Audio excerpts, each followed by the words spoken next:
Let's see. I think. Hello, can you hear me? Oh, Oh, good morning, yes. Dr. Hoyos. Hello, good morning. How are you doing, guys?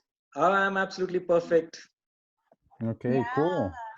We're talking for about How are you doing, everything. Amit? We've been Talking chatting about a everything. lot. Yeah. That's good. That's good. So Yeah, this is you're a student. yeah, Yeah, yeah, yeah. How are you doing, my man? All good? I'm absolutely perfect. I'll take you back to. So you were in Pune with Dr. Pandit when you did the course in Yeah, Pune. I remember. Yeah. Yeah, of So course, I remember. and then Yeah, I yeah. then I met we met at IMCAS Paris, and Yeah. I think there, and then once in New York as well. So during one of the conferences, and I was telling Johanna that what I learned from you 5 years back is exactly what I do exactly by the book even today. So Ah, thank you. and Cool.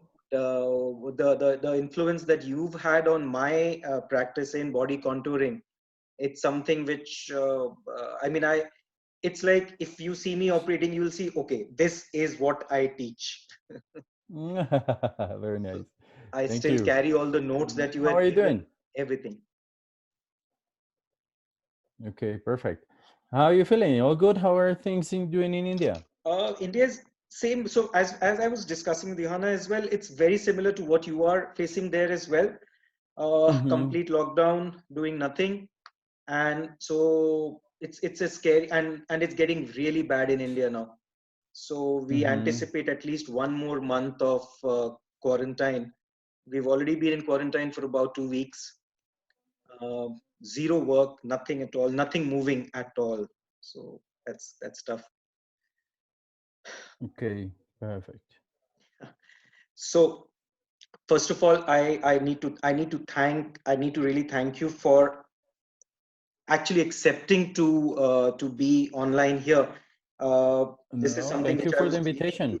dreaming of doing, and I did not even expect that you will actually say yes to this. So thank you so much. No, no, no, thank you. It is an honor. Don't worry. So just so I'm not going to make this very long. It's something which the aim of doing something like this is to encourage other plastic surgeons to Mm-hmm.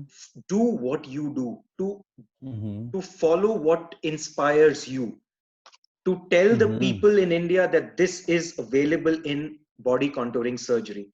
So Perfect. I've just made a set of few questions, and we'll just go over it. And please add on anything that you feel I might have missed. Uh, Mm-hmm. so the first thing that I personally, and I'm sure a lot of plastic surgeons would want to know is, how did you end up being a plastic surgeon? Uh, well, the first one is I was a plastic surgeon as an accident. I wanted to be a painter, Okay. and a sculptor. So the thing is, I finished my med school when I was 15. So I finished high school when I was 15. So I wanted to take a time and think about it, and and I wanted to really, really go to art school. But my dad didn't allow me. He held, oh no, no, either you pick something serious or you, I'm not gonna pay for anything, and you're gonna Wow. have to go home. I'll be okay. Um, so I had literally to go all over the curriculum or the things that I have done all my life.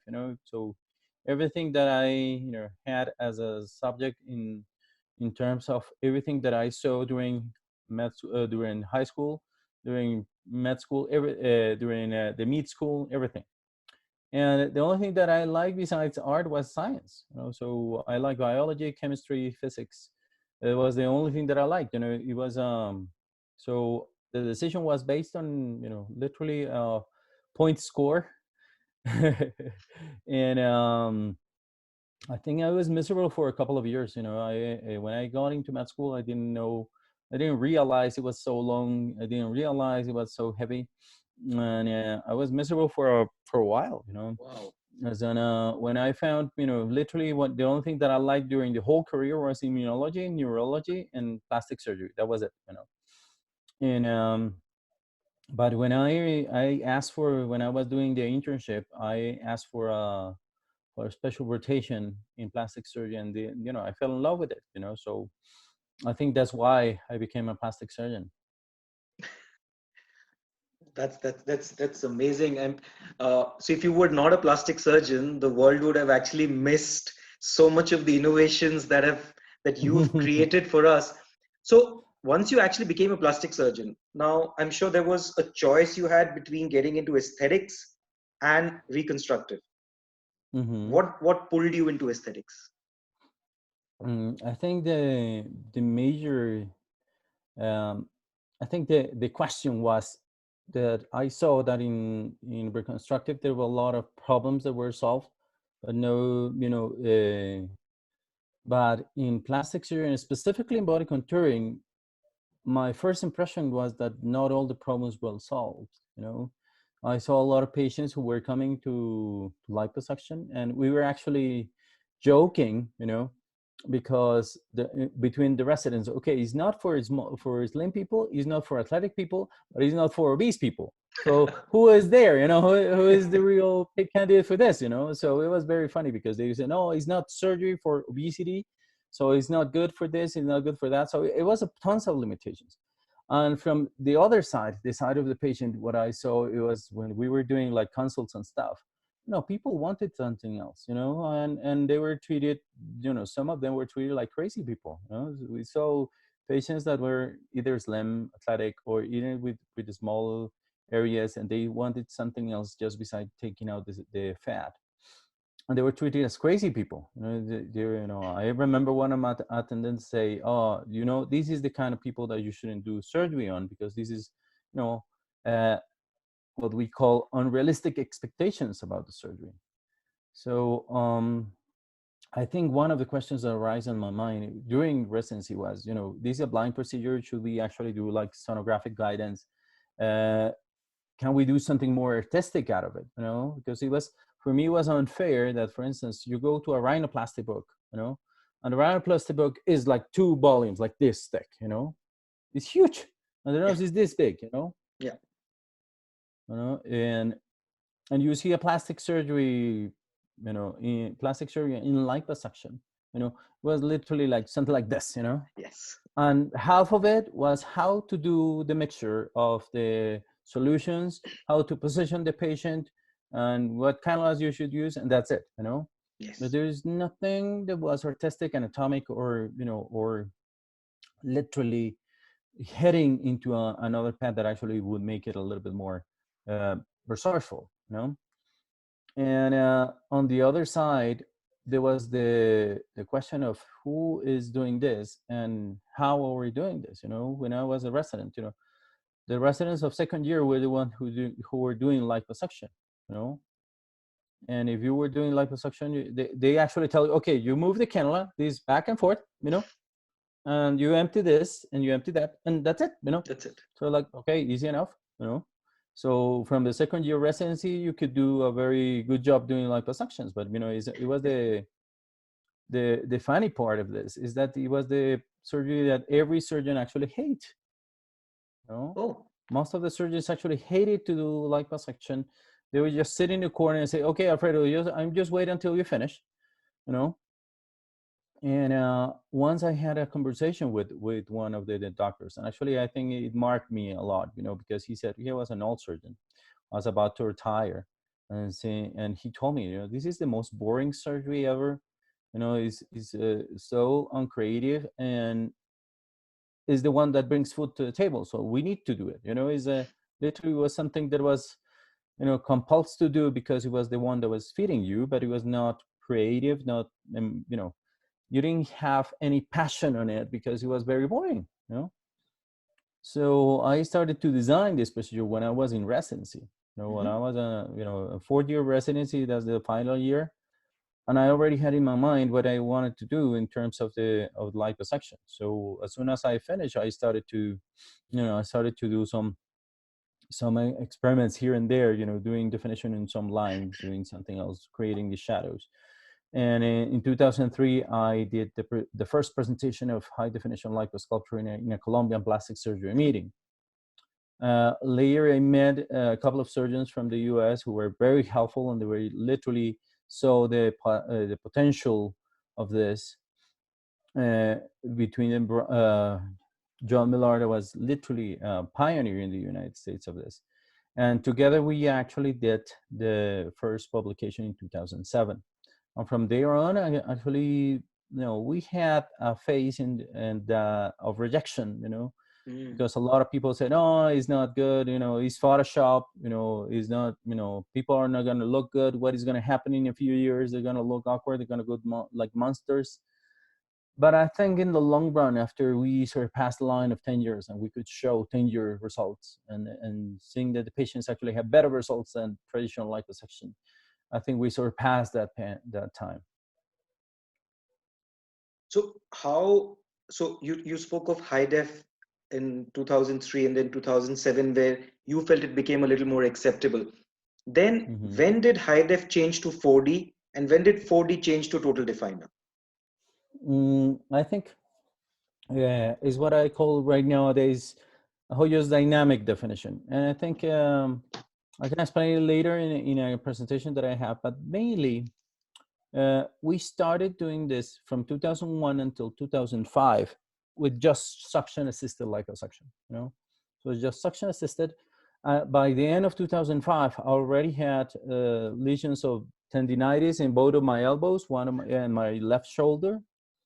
And I started to seek for a technology that could help me, because I went to an orthopedic surgeon and he said, okay, the only solution for this is that you stop doing liposuction. This is just trauma of chronic trauma of doing liposuctions.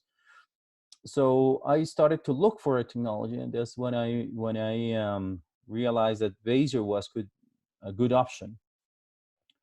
And when I started using it, a lot of problems were solved. Not only for me, because you know, my tendinitis healed. I didn't have to have surgery on my shoulder. I was about to have surgery in the left shoulder. But some of the problems were solved. Which ones? The first one was the obese patient. The obese patient was a patient that was not a very good candidate for this, because we had the limits of distraction. The more superficial you go in liposuction, the more bleeding you have, and the more bleeding means that you have to extract less in order to be safe, right?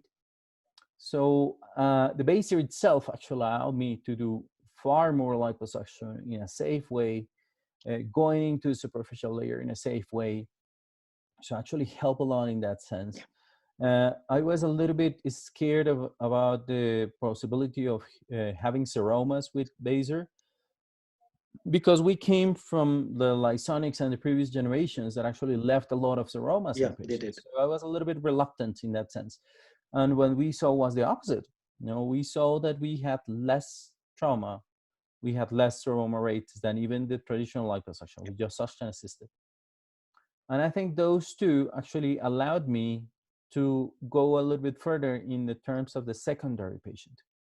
And I think this patient that has a lot of fibrosis, that has a lot of bleeding, you have a lot of limitations doing those cases. Actually, the Vaser allowed me to go into those cases, do more resection, more liposuction.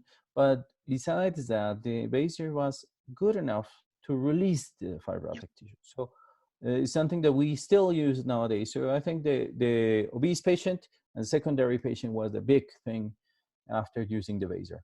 I think Indeed. around 2009, we started to have some problems with doctors. Especially some of the doctors didn't have very good results. We had some problems with the design of the surgery itself. So, and that's what I created 4D.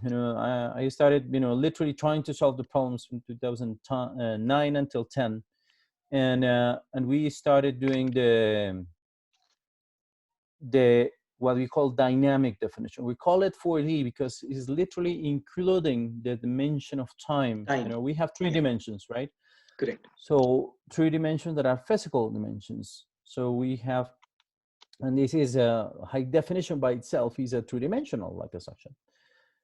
So including the dynamics of the muscles, the dynamics of the patients, was actually the one who allowed me to create something else, so actually allow me to do individual procedures per patient, specifically in two things. One, the biotype of the patient. We have to do different kinds of definition depending on the biotype of the patient. When a patient is slim, you can do a very good full definition. If a patient is athletic, you can do a very good full definition.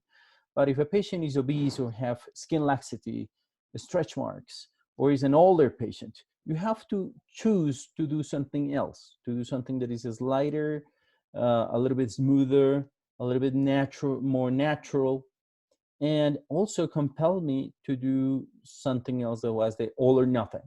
And the all or nothing is literally that you have to do either all the regions of the anatomy or not doing or not doing it at all. Because if you do, for instance, the abs, that is the most, desired part of the high definition. But if you do the pecs at the same time, it's going to look more natural. And if you're going to do the arms at the same time, it's going to do even better, So what we decided there is that in 2010, it needed to be something more complete. So in that time, I decided to do some articles about the findings that we did, specifically the pecs, the arms, mini and tummy tuck with definition, and the concept of total definer was created there. Just after I published the book, that was in 2015, we realized that we had another animal. We have another set of skills, another set of things that we could use tools for doing liposuction in people.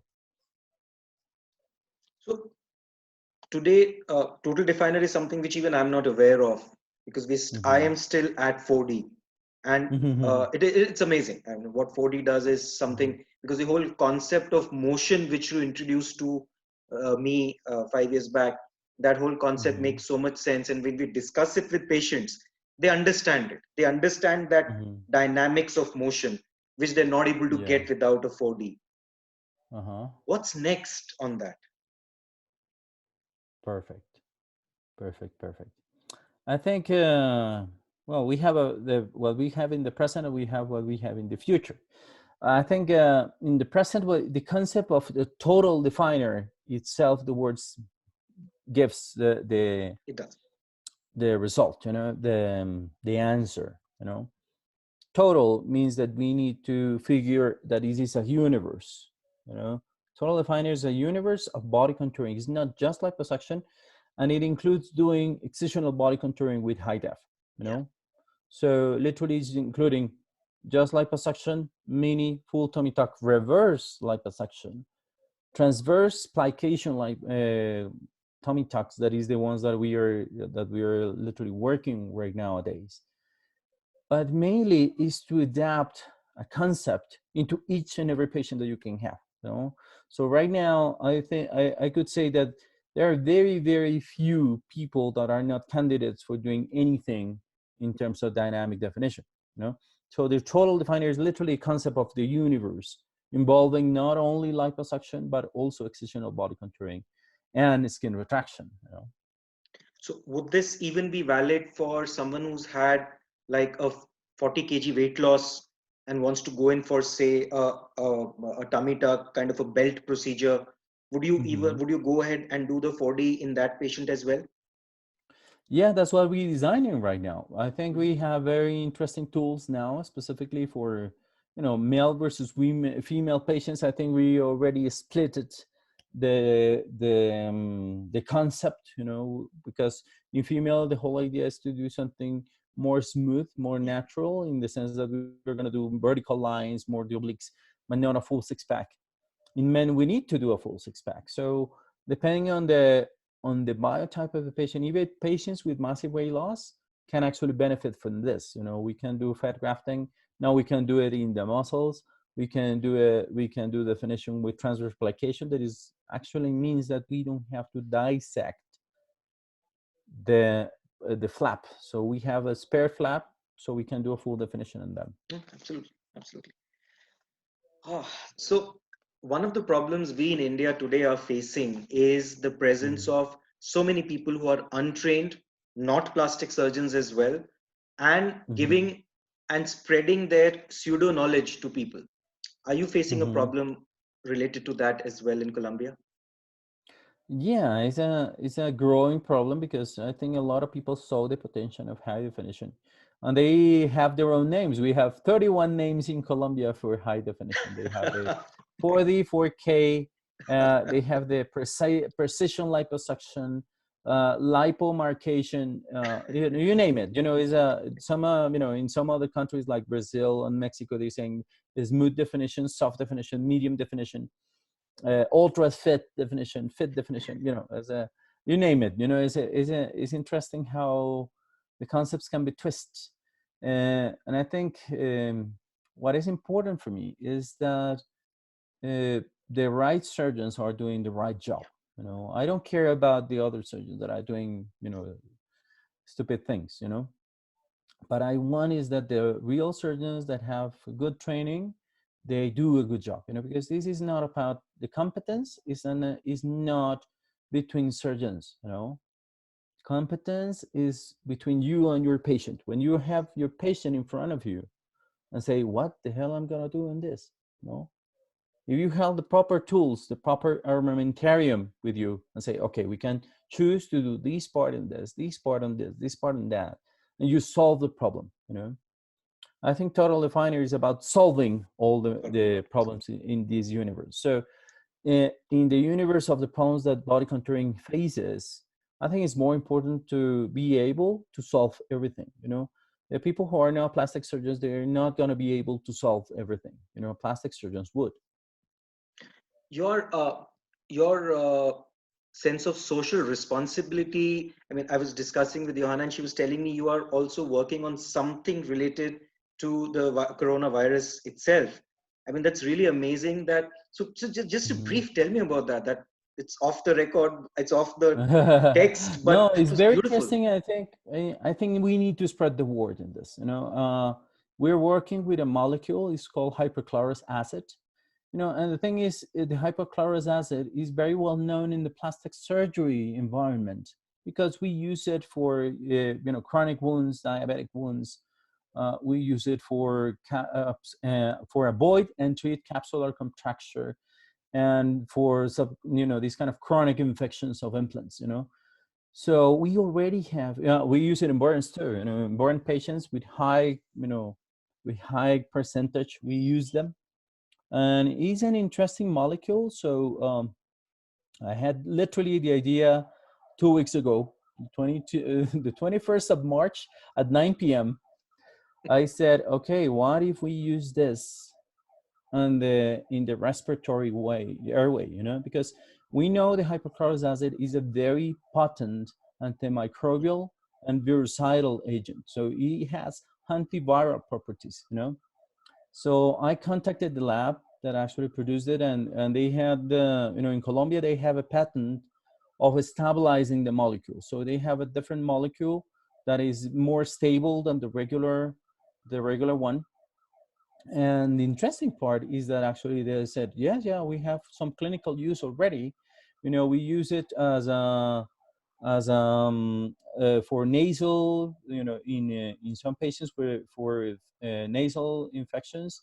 We use it as they have an experimental use for using in pills for Helicobacter pylori. So you can ingest it, you can literally inhale it, but they had a very few experience about doing inhalation in a pneumological aspect. So right now we did the in vitro studies, and the in vitro studies actually show that the inhibit of specifically the COVID-19 is 99%. So it is effective against it. And now we're starting the clinical trial of literally for um, collateral and toxicity. We're having 40 volunteers, me included. We're Oh, going to have it for a period of 7 to 15 days, wow. and after that, we can use it inhaled. We may have a cure. No, so hopefully we have the right results and we have the right, literally the the right sponsorship from the government Of and course. stuff like that, we might be able to have a cure that not only is going to be useful for curing patients but for preventing the Prevention. spread, you know. Let's say that we use it as an, you know, nasal inhaler. I have here a prototype. I'm going to show you. So this is the one. It has to be protected against the sun, but mainly is a nasal inhaler. Let's say that you use it in your nose. The main way that the COVID-19 actually goes into your system is through your nose, you know, and it actually takes advantage of the heat that is in the nasopharyngeal Yeah. area, and it stays there, you It know. stays there. Yeah. From there, you know, it can go two ways. It actually goes down to the airway, it can goes up, you know, and right now we have seen that the the virus has changed, has mutated, and has gone in a highly neurotropic state. So actually it likes the nerves, you know. And from the nerves, we have seen that 36% of the people right now that develop the COVID-19 have anosmia. So they Yeah. actually lose the sense of smell. What actually indicates us is that actually it's traveling through the lamina cribosa, through the nerves and going into the brain. What the scientists have studied is that the brain is important because it's this manifestation of the neurological disease um, is not as bad in terms of the neurological symptoms by themselves, but it worsens the pneumological symptoms, you know. So a patient that has a neurological invasion goes all the way to the respiratory tract and makes The the breathing more disease difficult. worse. Yeah. Yeah. Yeah. So the whole idea is if we have this, we can have a person that has been in contact with another COVID-19 patient and literally be free of the virus in 8 hours. If we have a patient who has mild symptoms, you know, that is positive, you know, and we use this, just an inhaler, you know, it can make that person to be less contagious and for less time, you know.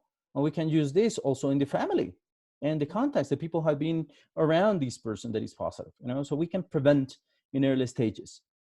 In a second stage, in patients that are mild to moderate disease, we can use an oral inhaler, and we can use micronebulización of the molecule, you know. And with that, we're literally cleaning the lung with the viral, you know. Literally what is important here is what we call the viral load, you know, Viral the load. amount of viruses that you have, you know. And the amount of virus that you have is the one that determines in some point how how deep is going to be the disease, how grave is going to be the disease, you know. So the more viral load you have, the more prone you are to have, you know, critical symptoms and actually develop respiratory failure, you know. So if we actually reduce the viral load, we can make those patients to don't go to the path of the you know, to the grave disease. Very interesting. And I hope, I think within 10 or 12 days, we should get the answer to that as well. Once Yeah, you, I hope so. You know, I hope we can. I hope this works. Really, really, I think. I hope this works because it can be a very, very interesting adjuvant. I think it can prevent it and can be a treatment too. oh, that'll be something. That'll be something.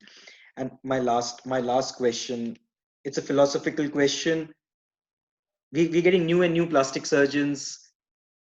The market gets more and more difficult. Hmm. Patients are getting more and more informed. There's so much of quackery around us. A new plastic surgeon, what does he need to do? I think you need to become good. You know, Okay. I think you shouldn't be scared of having a lot of people surrounding you and being plastic surgeons. You know what I think? You have to be better for yourself. You know, because the only competition that you have is in front of your mirror every morning. You know, Yes. Yes. you have to be always better than your former self. I think this is something that you have to have in your mind written, you know, because if you become better than your former self, you're going to be good, you know, and you're going to be a trustworthy person, and you're going to be a good surgeon and a good human being, you know. And patients like that, and they realize that, they realize that if you're good and if you're a good human being and if you're a good surgeon, they want to have the surgery with you.